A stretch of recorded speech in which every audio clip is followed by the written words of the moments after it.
പ്രിയ കൂട്ടുകാർക്ക് ഏവർക്കും നമസ്കാരം.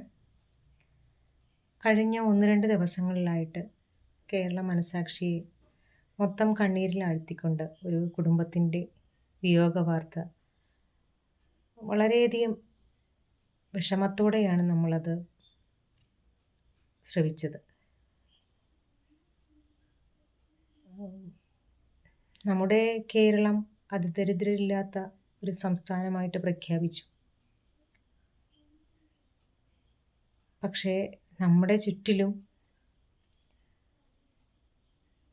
ഇതേ സാഹചര്യമോ അതിനേക്കാൾ മോശമായിട്ടുള്ള സാഹചര്യങ്ങളിലും ജീവിക്കുന്ന അനേകർ ഉണ്ടെന്നുള്ള തിരിച്ചറിവ് കൈക്കൊള്ളേണ്ട സമയം അതിക്രമിച്ചിരിക്കുകയാണ്. ഈ കുടുംബത്തിൻ്റെ നിസ്സഹായ അവസ്ഥ, ചിലപ്പം രോഗാവസ്ഥ കൊണ്ട് നിത്യവേല ചെയ്ത് ജീവിക്കാൻ മുന്നോട്ട് ജീവിച്ചു പോകാൻ പറ്റാത്ത സാഹചര്യങ്ങൾ ഉണ്ടായാൽ ഒന്ന് കൈപിടിച്ച് ഉയർത്തേണ്ട അധികാരികൾ അത് ശ്രദ്ധിക്കാതെ പോകുന്നതോ ശ്രദ്ധയിൽപ്പെടാതെ പോയതോ കണ്ണട ചിരട്ടാക്കിയതാണോ എന്തെന്നറിയത്തില്ല. പക്ഷെ ഇങ്ങനെയുള്ള അനിഷ്ട സംഭവങ്ങൾ മുന്നമേ തിരിച്ചറിയേണ്ടതായിരുന്നു. കോതമംഗലം പോലീസ് സ്റ്റേഷനിൽ സഹായവുമായിട്ട് എത്തിയപ്പോൾ പോലീസുകാർ അവർക്ക് വേണ്ടുന്ന സഹായം ചെയ്തു കൊടുത്ത വാർത്തയും നമ്മൾ കേട്ടിട്ടുണ്ട്.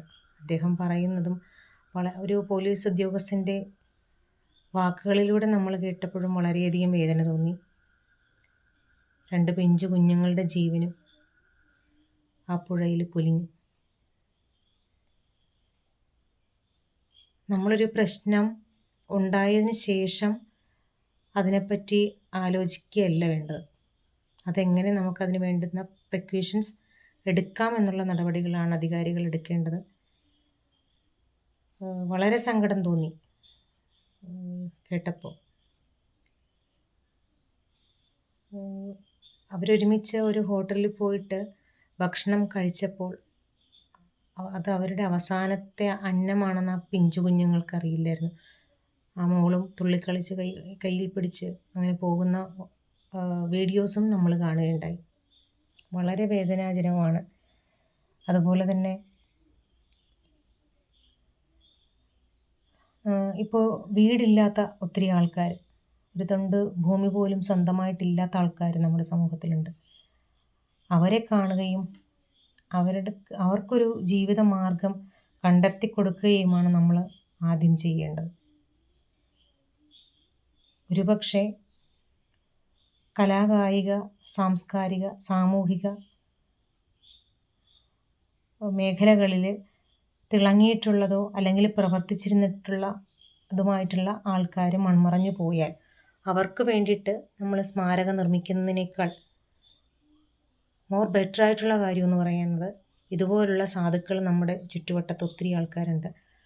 അവരെ കണ്ടെത്തുക, അവർക്കൊരു അടച്ചുറപ്പുള്ള ഷെൽട്ടർ നിർമ്മിച്ചു കൊടുക്കുക, അവർക്ക് വേണ്ടുന്ന ജീവിത സാഹചര്യങ്ങൾ അവരുടെ ആവശ്യത്തെയും അത്യാവശ്യത്തെയും മാനിച്ചുകൊണ്ട് ഉള്ള ജീവിത സാഹചര്യങ്ങൾ സംജാതമാക്കുക.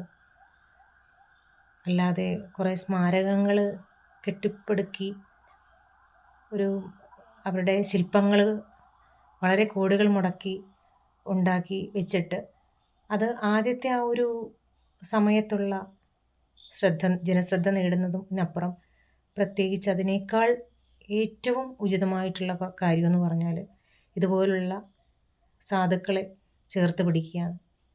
ആർക്കും ഒരു ഭാരമാവണ്ട എന്ന് കരുതിയിട്ടായിരിക്കും അവരാ കുഞ്ഞുങ്ങളെയും കൊണ്ട് ആ പുഴയിൽ ചാടി മരിക്കാൻ നിർബന്ധിതരായത്.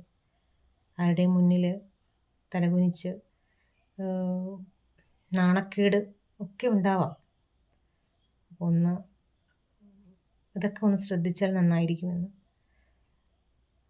ഒരു സാധാരണയിൽ സാധാരണക്കാരിയായിട്ടുള്ള എനിക്ക് തോന്നിയത് കൊണ്ട് ഞാൻ ഒന്ന് ഷെയർ ചെയ്തതാണ്. ഓക്കെ.